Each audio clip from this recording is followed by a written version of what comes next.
ಎಲ್ಲರಿಗೂ ನಮಸ್ಕಾರ. ವಿಜಯಕ್ಕೆ ನಾಯಕ ವಿನಾಯಕ, ವಿಘ್ನ ನಿವಾರಣ ನಾಯಕ ವಿನಾಯಕ, ಅವನ ದರ್ಶನವನ್ನ ಮಾಡಿ ಅದಾದ್ಮೇಲೆ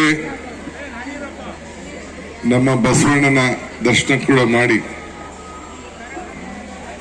ನಿಮ್ಮೆಲ್ಲರೂ ಕೂಡ ಭೇಟಿ ಮಾಡಂತ ಭಾಗ್ಯವನ್ನು ಕೊಟ್ಟಂತ ಎಲ್ಲ ನನ್ನ ಗುರು ಹಿರಿಯರಿಗೆ ನಮಸ್ಕಾರವನ್ನು ತಿಳಿಸಿ, ವೇದಿಕೆಯಾದಂತ ಎಲ್ಲ ಹಿರಿಯರಾದಂತ ಸ್ಥಳೀಯ ಶಾಸಕರಾದಂತ ಸುಬ್ರಹ್ಮಣ್ಯಂ ಅವರೇ, ಚಿಕ್ಕಪೇಟೆ ಶಾಸಕರು ಉದಯ್ ಅವರು, ರಾಮಮೂರ್ತಿ ಅವರು, ರಾಜಗುರುಗಳು ದ್ವಾರಕಾನಾಥ್ ಅವರು, KM ನಾಗರಾಜ್ ಅವರು, ನಮ್ಮ AICC ಸೆಕ್ರೆಟರಿ UB ವೆಂಕಟೇಶ್ ಅವರು, ನಮ್ಮ ದೇವರಾಜ್ ಸುಪುತ್ರ ಉದಯರವರು, ಹೀಗೆ ಎಲ್ಲ ಬಹಳ ಜನ ಎಲ್ಲ ವೇದಿಕೆಯಲ್ಲೆಲ್ಲ ಇದ್ದಾರೆ. ವೆಂಕಟೇಶ್ ಅವರು ನಮ್ಮ IAS ಅಧಿಕಾರಿಗಳು, ನಮ್ಮ ಕಟ್ಟೆ ಸತ್ಯ ಮತ್ತು ನಮ್ಮ ರಾಜ್ಯಸಭಾ ಸದಸ್ಯರಾಗಿದ್ದಂತ ರಾಜೇಗೌಡರು ಎಲ್ಲ ಇನ್ನ ಬಹಳ ಜನ, ಸತ್ಯ ನಮ್ಮ ಇವರು MSc ಅವರು ಗೋಲ್ಡ್ ಸ್ವರ್ಣ ಅವರು ಕೂಡ ಇದ್ದಾರೆ. ಎಲ್ಲರೂ ಕೂಡ ಒಂದು ದೊಡ್ಡ ಸಾಕ್ಷಾಂಗ ನಮಸ್ಕಾರಗಳನ್ನ ಈ ಸಂದರ್ಭದಲ್ಲಿ ಹರಿಸಲಿಕ್ಕೆ ಬಯಸ್ತಾ ಇದ್ದೇನೆ. ಈ ದೇಶದ ಆಸ್ತಿ ನಮ್ಮ ಸಂಸ್ಕೃತಿ. ಎಂಥ ಪರಿಸರದಲ್ಲಿ ನಾವಿದ್ದೇವೆ. ಹಿಂದೆ ಕೆಂಪೇಗೌಡರು ನಿರ್ಮಾಣ ಮಾಡುವಂತ ಬೆಂಗಳೂರು ಎಷ್ಟೇ ಮನುಷ್ಯನಿಗೆ ಕಷ್ಟ ಮಾಡಿದ್ರು ಕೂಡ ಕೊನೆ ಈ ಪರಿಸರಕ್ಕೆ ಬಂದ್ರೆ ಭಕ್ತನಿಗೂ ಭಗವಂತನಿಗೂ ವ್ಯವಹಾರ ಮಾಡಂತ ಸ್ಥಳ ದೇವಾಲಯ. ಈ ಪರಿಸರ ಏನು ನಮ್ಮ ಶಾಸಕರು ಹೇಳಿದಂಗೆ ಮಲ್ಲಿಕಾರ್ಜುನ ಸ್ವಾಮಿ ಒಂದ್ ಕಡೆ, ಗವಿ ಗಂಗಾಧರ ಸ್ವಾಮಿ ಒಂದ್ ಕಡೆ, ಆಂಜನೇಯ ಒಂದ್ ಕಡೆ, ರಾಮಾಂಜನೇಯ ಒಂದ್ ಕಡೆ, ಬಸವೇಶ್ವರ ಒಂದ್ ಕಡೆ, ಗಣಪತಿ ಒಂದ್ ಕಡೆ, ಈ ಮಧ್ಯದಲ್ಲಿ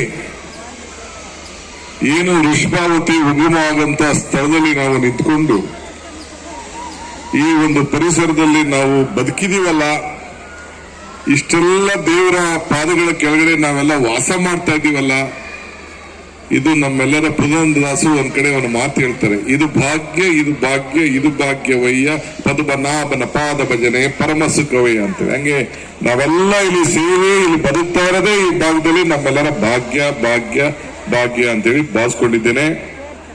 ಎಲ್ಲ ಗುರು ಹಿರಿಯರುಗಳೆಲ್ಲ ಇಲ್ಲೇ ಮಠಗಳನ್ನೆಲ್ಲ ಬಂದು ಮಾಡಿದ್ದಾರೆ. ಶೃಂಗೇರಿ ಮಠ ಆದಿಯಾಗಿ ಬಹಳ ಮಠಗಳಿರುವಂತದ್ದು ನಾವು ನೋಡಿದ್ದೇವೆ. ಶಕ್ತಿಪೀಠ ಕೆಳಗಡೆ ಇದೆ. ಎಲ್ಲ ಕೂಡ ಎಲ್ಲ ದೇವರಿಗೂ ಕೂಡ ಇಲ್ಲಿ ನಿಮ್ಗೆ ಆಶೀರ್ವಾದನ ಮಾಡ್ತಾ ಇದ್ದಾರೆ. ಇವತ್ತು ಬಡವರ ಬಾದಾಮಿ ಕಡಲೆಕಾಯಿ, ಆ ಕಡಲೆಕಾಯಿಯ ಉತ್ಸವ, ಜಾತ್ರೆ, ಪರಿಷೆ ಎಲ್ಲ ನಮ್ಮ ಬೆಂಗಳೂರು ಸುತ್ತಮುತ್ತಲಿರುವಂತೆಲ್ಲ ರೈತರು ಎಲ್ಲೇ ಇರಲಿ ರಾಜ್ಯದಲ್ಲಿ, ಈ ಕನ್ನಡ ನಾಡಿನಲ್ಲಿ ಎಲ್ಲ ಬೆಳೆದು ಅವರ ಬದುಕನ್ನು ಹಸನು ಮಾಡ್ಕೊಳ್ಳಿಕ್ಕೆ ಈಗೇನೋ ದೊಡ್ಡ ದೊಡ್ಡ ಫ್ಯಾಕ್ಟ್ರಿಗಳೆಲ್ಲ, ಎಣ್ಣೆ ತೆಗೆಯುವಂತ ಫ್ಯಾಕ್ಟ್ರಿಗಳೆಲ್ಲ ಬಂದ್ಬಿಟ್ಟಿದೆ. ಆದ್ರೆ ಇಲ್ಲಿ ಬಡವರ ಬಾದಾಮಿ ಕಡಲೆಕಾಯಿ, ಬಾದಾಮಿ 1,000, ಕಡಲೆಕಾಯಿ 50 ರೂಪಾಯಿ. ಈಗ ಎಷ್ಟಿದೆಯಾ ಬೆಲೆ ಗೊತ್ತಿಲ್ಲ. ನನಗಂತೂ ಫ್ರೀಯಾಗಿ ಕೊಟ್ಟಿದ್ದಾರೆ, ದೇವಸ್ಥಾನದಲ್ಲಿ ಎಲ್ಲ ಕೊಟ್ಟಿದ್ದಾರೆ. ಸೊ ಎಷ್ಟಿದೆ. ನಾನು ಕಡಲೆಕಾಯಿ ಬಹಳ ಬೆಳೀತಿದ್ದೆ. ನಮ್ಮ ತಾತನೂ ಬೇಕಾದಷ್ಟು, ನಮ್ಮ ತಾತನ ಕಾಲದಿಂದ ನಮ್ಮ ಮನೇಲಿ ವಿಪರೀತ ಒಂದ್ 30-40 ಎಕರೆಗೆ ಕಡಲೆಕಾಯಿ ಹಾಕ್ತಿದ್ದು.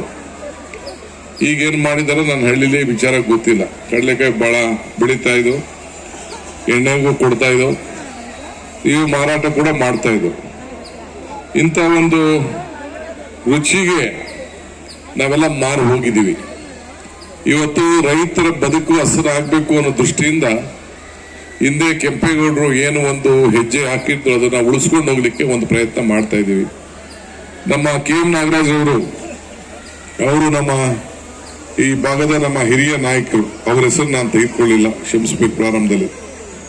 ಅವರು ಒಂದು ಇದರ ಇತಿಹಾಸವನ್ನ ನಮಗೆಲ್ಲ ಪರಿಚಯ ಮಾಡಿಕೊಳ್ಳಿಕ್ಕೆ, ಪರಿಚಯ ಮಾಡಿಕೊಳ್ಳಿಕ್ಕೆ ಒಂದು ಪುಸ್ತಕವನ್ನೇ ತಂದುಕೊಟ್ಟಿದ್ದಾರೆ. ತಂದುಕೊಟ್ಟು ಇವತ್ತು ನಮ್ಗೆಲ್ಲ ಇವತ್ತು ತಿಳಿಸಿದ್ದಾರೆ, ಜ್ಞಾನವನ್ನ ನಮ್ಗೆ ಮಾಡಿದ್ದಾರೆ. ಸೊ ಅನ್ನದಾಂತದ ಬಗ್ಗೆ ಅವನಿಗೆ ಶಕ್ತಿ ತುಂಬಲು ಅವತ್ತಿಂದನೂ ಕೂಡ ಕೆಂಪೇಗೌಡರು ಹಾಕೊಟ್ಟಂತ ಮಾರ್ಗದರ್ಶನ ಪರಂಪರೆ ಎಲ್ಲ ಕೂಡ ನೀವೆಲ್ಲ ನೋಡಿದೀವಿ. ಹಿಂದೆ ಕಡಲೆಕಾಯಿ ಬೀಜನ ನಾವೆಲ್ಲ ಅಂಗಡಿಲೆಲ್ಲ ವಿಚಾರಿಸ್ತೇವೆ, ನನಗೆ ಅರ್ಥನೇ ಆಗ್ತಿರ್ಲಿಲ್ಲ. ನಾನು ಚಿಕ್ಕ ಹುಡುಗ ಇದ್ದಾಗ ಕಾಂಗ್ರೆಸ್ ಕಡಲೆಕಾಯಿ ಕೊಡಿ ಅಂತ, ಕಡಲೆಕಾಯಿ ಬೀಜಕ್ಕೆ ಕಾಂಗ್ರೆಸ್ ಕಡಲೆಕಾಯಿ ಅಂತ ಕರೀತಾ ಇದ್ರು. ಸೊ ಕಾಂಗ್ರೆಸ್ಗೂ ಈ ಕಡಲೆಕಾಯಿ ಬೀಜಕ್ಕೂ ಒಂದು ದೊಡ್ಡ ಸಂಬಂಧ ಇದೆ ಅನ್ನೋದನ್ನ ಕೂಡ ನಾನು ಹೆಸರಿಟ್ಟಿದ್ದಲ್ಲ, ಇಲ್ಲ ಸುಬ್ರಹ್ಮಣ್ಯ ಹೆಸರಿಟ್ಟಿದ್ದಲ್ಲ, ನಮ್ಮ ರಾಮಮೂರ್ತಿ ಇಟ್ಟಿದ್ದಲ್ಲ, ಗಾಂಧೀಜಿಯವರು ಆ ಕಾಲದಿಂದ ಕೂಡ ಇಟ್ಟಿದ್ರು. ಅದು ಹೆಂಗ್ ಬಂತು ಅಂತ ಗೊತ್ತಿಲ್ಲ. ಚಿಂತಾಮಣಿಗೆ ಹೋದ್ರೆ ಅಲ್ಲೇ ಅದಕ್ಕೊಂದು ಹೊಸ ರೂಪ ಕೊಡ್ತಾರೆ. ನಮ್ಮ ಕನಕಪುರದಲ್ಲಿ ಅದನ್ನ ಕಡಲೆಕಾಯಿ ಮಿಠಾಯಿ ಮಾಡ್ತದೆ. ಕಡಲೆಕಾಯಿ ಮಿಠಾಯಿ, ಕೊಬ್ಬರಿ ಮಿಠಾಯಿ ಅಲ್ಲೊಂದ್ ಕಡೆ ಮಾಡ್ತಾರೆ. ಸೊ ತುಮಕೂರಲ್ಲಿ ವಿವಿಧ ಜಾತಿ ಕಡಲೆಕಾಯಿ ಕೂಡ ಇದೆ. ನಾನೆಲ್ಲ ಹೊರಗಡೆ ದೇಶಕ್ಕೆ ಹೋಗಿದ್ದೆ. ಇನ್ನ ಕಾಲ್ ಬಿಟ್ಟದಷ್ಟು ದಪ್ಪ ಬೀಜ ಇನ್ನ ಒಳ್ಳೆ ಸ್ಟ್ಯಾಂಡರ್ಡ್ ನ ಬೆಳೀತಾ ಇದ್ದಾರೆ. ನಾನು ಅಲ್ಲಿಂದ ಯಾರೋ ಕಳಿಸು ಅಂತ ಹೇಳಿದ್ರೆ ಕಳಿಸ್ಲಿಲ್ಲ. ನಾನು ಈ ವರ್ಷ ಒಂದಷ್ಟು ಬೆಳೆಯುವ ಅಂತ ಮಾಡಿದೆ, ಆಗ್ಲಿಲ್ಲ. ಇಲ್ಲೂ ಕೂಡ ಎಲ್ಲ ಬಹಳ ಚೆನ್ನಾಗಿದೆ. ಸೊ ಅದರಿಂದ ನಾನು ಹೆಚ್ಚಿಗೆ ಏನ್ ಹೇಳ್ಬೇಕಾಗಿಲ್ಲ. ಕೆಲವು ಬೇಡಿಕೆಗಳನ್ನ ರಾಜಗುರುಗಳು ಇಟ್ಟಿದ್ದಾರೆ. ಇಲ್ಲಿರುವಂತ ಋಷಭಾವತಿ ನೀರಿನ ಏನು ಜಲದ ಮೂಲಕ್ಕೆ ಒಂದು ಜೀವ ಕೊಡಬೇಕು ಅಂತ ಹೇಳಿ, ಜೀವ ನದಿಯಾಗಿ ಉಳಬೇಕು ಅಂತ ಹೇಳಿದ್ದಾರೆ. ನಮ್ಮ ಸ್ಥಳೀಯ ಶಾಸಕರು ಕೂಡ ಸುಬ್ರಹ್ಮಣ್ಯಂ ಅವರು ಕೂಡ ಈ ಭಾಗದಲ್ಲಿ ಒಂದು ಎಲ್ಲ ಧಾರ್ಮಿಕವಾದಂತ ಒಂದು ಬ್ರ್ಯಾಂಡ್ ಬೆಂಗಳೂರಿನಲ್ಲಿ ಕಾರಿಡಾರ್ ಒಂದು ಹೊಸ ಸ್ಥಾಪನೆ ಮಾಡಬೇಕು ಅಂತ ಕೂಡ ಅವರು ಕೂಡ ಮನವಿಯನ್ನ ಮಾಡಿದ್ದಾರೆ. ಎರಡು ಕೂಡ ಬಹಳ ಯೋಗ್ಯವಾಗಿದೆ, ಬಹಳ ಅರ್ಥಪೂರ್ಣವಾಗಿದೆ. ನಮ್ಮ ವಿರೋಧ ಪಕ್ಷದ ನಾಯಕರು ಈ ಮಧ್ಯೆ ಬ್ರಾಂಡ್ ಬೆಂಗಳೂರು ಬಗ್ಗೆ ಒಂದು ದೊಡ್ಡ ಟೀಕೆ ಮಾಡಿದ್ರು. ನಾನು ಅವ್ರಿಗೆ ಇಲ್ಲಿ ಉತ್ತರ ಕೊಡಕ್ಕೆ ಹೋಗುದಿಲ್ಲ. 2028 ಮುಂಚಿತವಾಗಿ ಅದಕ್ಕೆ ಉತ್ತರ ಕೊಡ್ತೇನೆ. ನಾನು ಖಂಡಿತ ಉತ್ತರ ಕೊಡದೆ ಇರೋಕ್ಕಾಗುದಿಲ್ಲ. ಬ್ರಾಂಡ್ ಬೆಂಗಳೂರು ಅಂದ್ರೆ ಏನ್ ಮಾಡಬಹುದು, ಏನ್ ಮಾಡಿದೀನಿ ಅನ್ನೋದು ಕೂಡ ಆ ಸಂದರ್ಭದಲ್ಲಿ ನಾನು ಮಾತಾಡ್ತೀನಿ. ನಾನು ಈಗ ಅದ್ರ ಬಗ್ಗೆ ನಾನು ಹೆಚ್ಚಿಗೆ ಮಾತಾಡಕ್ಕೆ ಹೋಗುದಿಲ್ಲ. ಆದ್ರೆ ಇಲ್ಲಿ ಆಚಾರ ವಿಚಾರಗಳನ್ನ ಅಂತಾರಾಷ್ಟ್ರೀಯ ಮಟ್ಟದಲ್ಲೂ ಕೂಡ ಈ ಪರಿಷೆ ವ್ಯಾಪಾರ ವಹಿವಾಟು ಕೂಡ ಮೊದಲಿಂದ ಕೂಡ ನಡ್ಕೊಂಡು ಬಂದಿದೆ. ಇದ್ರ ಬಗ್ಗೆ ಬೇರೆ ಸಂದರ್ಭ ಆಗಿದ್ರೆ ನಾನು ಯಾವ್ದಾವ ರೀತಿ ಇದನ್ನ ಹೇಳಬೇಕು ಅಂತ ಹೇಳಿ ನಾನು ಚರ್ಚೆ ಮಾಡಿದ್ದೆ. ಜಾಸ್ತಿ ಟೈಮ್ ಇಲ್ಲ, ಸ್ವಲ್ಪ ಲೇಟ್ ಆಗಿ ಬಂದಿದ್ದೀನಿ, ತಾವೆಲ್ಲ ಕ್ಷಮಿಸಬೇಕು.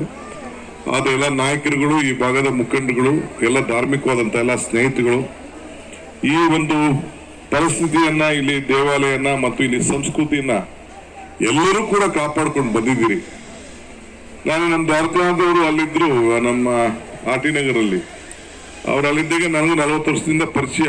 ಅವ್ರ ಮನಸ್ಸೆಲ್ಲ ಈ ಕಡೆನೆ ಎಳಿತಾ ಇತ್ತು. ಈ ಕಡೆನೇ ಹೋಗ್ಬೇಕು, ಬಸವನಗುಡಿಗೆ ಹೋಗ್ಬೇಕು, ಬಸವನಗುಡಿ ಪಕ್ಕದಲ್ಲೇ ಇರಬೇಕು ಅಂತ ಹೇಳಿ ಅವ್ರ ಮನಸ್ಸು ಅಲ್ಲಿದ್ರು ಕೂಡ ಇಲ್ಲೇ ಎಳಿತಾ ಇತ್ತು. ಕಾರಣ ನೋಡಿ, ಇಲ್ಲಿರುವಂತ ಶಕ್ತಿ.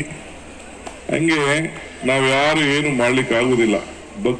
ನಾನು ಆಗ್ಲೇ ಹೇಳ್ದಂಗೆ ಭಕ್ತನಿಗೂ ಭಗವಂತನಿಗೂ ಸಂಬಂಧ ದೇವಾಲಯ, ನೆಮ್ಮದಿಗೋಸ್ಕರ, ಬದುಕಿಗೋಸ್ಕರ. ಸೊ ಅದರಿಂದ ನಿಮ್ಗೆಲ್ಲ ಒಳ್ಳೇದಾಗ್ಲಿ, ಶುಭವಾಗ್ಲಿ. ಬಹಳ ಜನ ನಾಯಕರುಗಳು ಎಲ್ಲ ಬೇರೆ ಎಲ್ಲೇ ಇದ್ರು ಕೂಡ ನೀವೆಲ್ಲ ಇಲ್ಲಿ ಸೇರಿದ್ದೀರಿ. ಈ ದೇವರು ವರ ಕೊಡುದಿಲ್ಲ, ಇಲ್ಲ ಶಾಪನೂ ಕೊಡುದಿಲ್ಲ, ಅವಕಾಶ ಮಾತ್ರ ಕೊಡ್ತಾನೆ. ಕೊಟ್ಟಂತ ಸಂದರ್ಭದಲ್ಲಿ ಅವಕಾಶನ ಸರಿಯಾದ ರೀತಿಯಲ್ಲಿ ತಾವು ಉಪಯೋಗಿಸಿಕೊಂಡು ಮಾನವನ ಸೇವೆಯನ್ನ ಮಾಡಬೇಕು. ಮಾನವನ ಧರ್ಮಕ್ಕೆ ಜಯವಾಗಲಿ, ಧರ್ಮದಿಂದಲೇ ವಿಶ್ವಕ್ಕೆ ಶಾಂತಿ ಅಂತ ಹೇಳಿ ನಮ್ಮ ಹಿರಿಯರು ನನಗೊಂದು ಸಂದೇಶವನ್ನ ಕೊಟ್ಟಿದ್ದಾರೆ. ಅದನ್ನೆಲ್ಲ ನೀವೆಲ್ಲ ಸೇರಿ, ನೀವೆಲ್ಲ ಸೇರಿ ಉಳಿಸ್ಕೊಂಡು ಹೋಗ್ಬೇಕಾದ್ದು ನಮ್ಮೆಲ್ಲರ ಕರ್ತವ್ಯ. ಈ ದೇವಾಲಯದಲ್ಲಿ ನಾನು ಏನ್ ನೋಡಿದ್ದೇನೆ ಅಂತಂದ್ರೆ, ಈ ಗಣೇಶನ ದೇವಸ್ಥಾನಕ್ಕೂ ಬಂದೆ, ಈಗ ತಾನೇ ಬಸವಣ್ಣನ ಮುಂದಕ್ಕೆ ಬಂದೆ. ನಮ್ಮ ಪ್ರಯತ್ನ ವಿಫಲ ಆಗ್ಬೋದು, ಆದ್ರೆ ನಮ್ಮ ಪ್ರಾರ್ಥನೆ ವಿಫಲ ಆಗ್ಲಿಕ್ಕೆ ಸಾಧ್ಯ ಇಲ್ಲ. ಸೊ ಹಂಗೆ ಪ್ರಯತ್ನ ಹೆಚ್ಚು ಕಮ್ಮಿ ಆದ್ರೂ ಕೂಡ ನಿಮ್ಮ ಪ್ರಾರ್ಥನೆಗೆ ಫಲ ಸಿಗ್ತದೆ ಅನ್ನೋದು ಕೂಡ ಇದೆ. ಸೊ ಮುಂದಿನ ದಿನದಲ್ಲಿ ಈ ಬೆಂಗಳೂರು ನಗರದಲ್ಲಿ ಏನು ನಮ್ಮ ಶಾಸಕರು ಒಂದು ಮನವಿ ಮಾಡಿದ್ದಾರೆ, ಹಾಗೆ ಇದನ್ನು ಹೆರಿಟೇಜ್ ಕಾರಿಡಾರ್ ಆಗಿ ಪರಿವರ್ತನೆ ಮಾಡಲಿಕ್ಕೆ ಏನೆಲ್ಲ ಮಾಡಲಿಕ್ಕೆ ಸಾಧ್ಯನೋ ಇದ್ರ ಬಗ್ಗೆ ಎಲ್ಲರದ್ದು ಕೂಡ ಚರ್ಚೆ ಮಾಡಿ ಖಂಡಿತ ಮಾಡ್ತೀನಿ ಅಂತ ಹೇಳಿ ಎಲ್ಲ ನನ್ನ ಮಾಧ್ಯಮ ಸ್ನೇಹಿತರಿಗೆ, ನಾಗರಿಕರಿಗೆ, ಬಂಧುಗಳಿಗೆ, ಸೋದರರಿಗೆ, ಯುವಕರಿಗೆ ನಿಮ್ಮೆಲ್ಲರೂ ಕೂಡ ಶುಭವಾಗ್ಲಿ, ಮಂಗಳವಾಗ್ಲಿ. ಈ ಸಾಂಸ್ಕೃತಿಕ ಬದುಕು ಸೊಗಡು ಇದಾದ್ಮೇಲೆ ಅವರೇಕಾಯಿ ಶುರು ಆಯ್ತದೆ, ಅದು ಒಂದು ಸೊಗಡು. ಇಲ್ಲಿ ಯಾರು ಕೂಡ ನಾವು ಬಿಟ್ಟು ಬದುಕಕ್ಕೆ ಆಗಲ್ಲ. ಆಮೇಲೆ ಮಾವನಣ್ಣು ಬರ್ತದೆ, ಅದಾದ್ಮೇಲೆ ಎಲ್ಲ ಕೂಡ ಆಗ್ತದೆ. ಈ ಹುಡುಗರು ಬೋರ್ಡ್ ಬೇರೆ ಇಟ್ಕೊಂಡ್ಬಿಡವ್ರೆ ನಮ್ಮ ಹುಡುಗರುಗಳು. ವ್ಯಾಪಾರ ಸುಂಕ ಯಾರಿಗೂ ಕೊಡಬೇಡಿ, ವಸೂಲಿ ಮಾಡುವಂತಿಲ್ಲ ಅಂತ ಹೇಳಿದ್ದಾರೆ. ನಾವು ಆ ಸುಂಕನೆಲ್ಲ ಕಿತ್ತು ಹಾಕ್ಬಿಟ್ಟಿದೀವಿ. ನಮ್ಮ ಮಾತನ್ನು ಕೂಡ ಈ ದೇವರ ಸನ್ನಿಧಿಯಲ್ಲಿ ಹೇಳ್ತಾ ಇದ್ದೀನಿ. ಸುಂಕ ಇಲ್ಲದೆ ಪರೀಕ್ಷೆ ಪ್ರಾರಂಭ ಆಗಿದೆ ಅನ್ನೋ ಮಾತನ್ನ ಹೇಳಿ ನಾನು ಮಾತನ್ನ ಮುಗಿಸ್ತೀನಿ. ಎಲ್ಲರಿಗೂ ನಮಸ್ಕಾರ. ಧನ್ಯವಾದಗಳನ್ನು ಅರ್ಪಣೆ ಮಾಡ್ತಾ ನಿಮ್ಮ ಈ ದೃಢ ನಿರ್ಧಾರ, ದಿಟ್ಟ ಹೆಜ್ಜೆಗೆ ಆ ಭಗವಂತ ಸಂಪೂರ್ಣ ಆಶೀರ್ವಾದ ಮಾಡಲಿ. ನಿಮ್ಮೆಲ್ಲರ ಶುಭ ಹಾರೈಕೆ ಇರಲಿ.